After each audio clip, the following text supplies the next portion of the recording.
सुख और दुख जीवन के दो अनिवार्य और परस्पर विरोधी पहलू हैं। सुख हमें आनंद और जीने की प्रेरणा देता है, जबकि दुख हमें संघर्ष करना और जीवन को गहराई से समझना सिखाता है।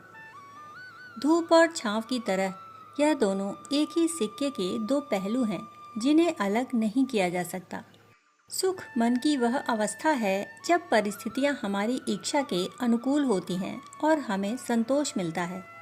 दुख में हमें परिस्थितियां विपरीत मालूम होती हैं और हमें अभाव या पीड़ा का अनुभव होता है। दुख एक महान शिक्षक है जो हमें सहनशीलता, धैर्य और विपरीत परिस्थितियों में लड़ने की शक्ति प्रदान करता है। दुख के बिना सुख की वास्तविक कीमत का अंदाज़ा लगाना बहुत मुश्किल हो जाता है। आइए सुनते हैं दुख के सुख में बदलने की एक छोटी सी कहानी। एक आदमी अपने कस्बे से बाहर गया था और वापस आकर देखता है कि उसका घर आग की चपेट में है। वह कस्बे के सबसे खूबसूरत घरों में से एक था और वह आदमी उस घर से बेहद प्यार करता था। कई लोग घर के लिए दुगनी कीमत देने को तैयार थे, पर उसने कभी उसकी कोई कीमत नहीं मानी और अब वह घर उसकी आंखों के सामने जल रहा था। हजारों लोग इकट्ठा हो गए, लेकिन कुछ नहीं किया जा सकता था। आग इतनी फैल चुकी थी कि बुझाने की कोशिश करने पर भी कुछ नहीं बचाया जा सकेगा। इसलिए वह बहुत दुखी हो गया। सामने से उसका बेटा दौड़ता हुआ आया और उसके कान में कुछ फुसफुसाया। चिंता मत करो, मैंने इसे कल ही बेच दिया और बहुत अच्छी कीमत पर। प्रस्ताव इतना अच्छा था कि मैं तुम्हारा इंतजार नहीं कर सका। मुझे माफ कर दो। पिता ने कहा, भगवान का शुक्र है, अब यह हमारा नहीं। फिर वह शांत हो गए और हजारों अन्य दर्शकों की भांति मूक दर्शक की तरह उसे जलता हुआ देखते रहे। फिर दूसरा बेटा दौड़ता हुआ आया और उसने पिता से कहा, आप क्या कर रहे हैं? घर में आग लगी है और आप बस उसे जलते हुए देख रहे हैं। पिता ने कहा, क्या तुम्हें नहीं पता तुम्हारे भाई ने इसे बेच दिया है? उन्होंने कहा, हमने सिर्फ अग्रिम राशि ली है, पूरी रकम का भुगतान नहीं किया है। मुझे अब संदेह है कि वह व्यक्ति इसे अब खरीदेगा भी। पिता की आंखों में जो आंसू गायब हो गए थे, वे फिर से आ गए। उनका दिल तेजी से धड़कने लगा।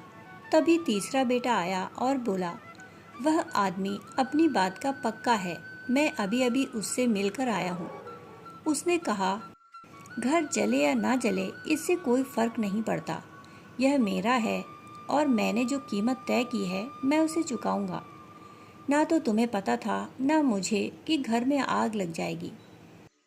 फिर बिना किसी चिंता के सभी लोग घर को जलते हुए देखते रहे। यह मानवीय स्वभाव का एक बहुत ही जटिल उदाहरण है।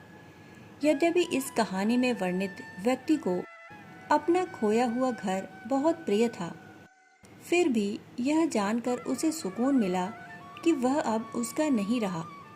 जब तक वह घर सुंदर था, वह उसे कभी बेचना नहीं चाहता था, लेकिन जैसे ही उसकी सुंदरता फीकी पड़ने लगी, उसने लाभ के लिए उसे बेचने में कोई संकोच नहीं किया। हर बेटे की सलाह के बाद सुख और दुख का सिलसिला चलता रहा, लेकिन सबसे महत्वपूर्ण बात यह समझना है कि उसकी भावनाएं कैसे बदल गईं। हानि और लाभ के अनुपात ने उस घर के प्रति उसकी भावनाओं को कैसे बदल दिया, जिसे वह सबसे अधिक प्रिय मानता था। इसी प्रकार आज के समय में हम अपने रिश्तों और दोस्ती को हानि या लाभ के अनुपात के आधार पर प्राथमिकता देते हैं। गीता के दर्शन के अनुसार जो व्यक्ति सुख और दुख दोनों को समान मानकर विचलित नहीं होता, वही वास्तव में स्थिर बुद्धि और ज्ञानी कहलाता है। जीवन की कला सुख और दुख दोनों को एक समान समझकर हर परिस्थिति में समभाव संतुलन के साथ आगे बढ़ने में ही निहित है। दोस्तों, कहानी सुनने के लिए आप सभी का बहुत बहुत आभार। फिर मिलते हैं ऐसी ही एक और कहानी के साथ। तब तक के लिए धन्यवाद।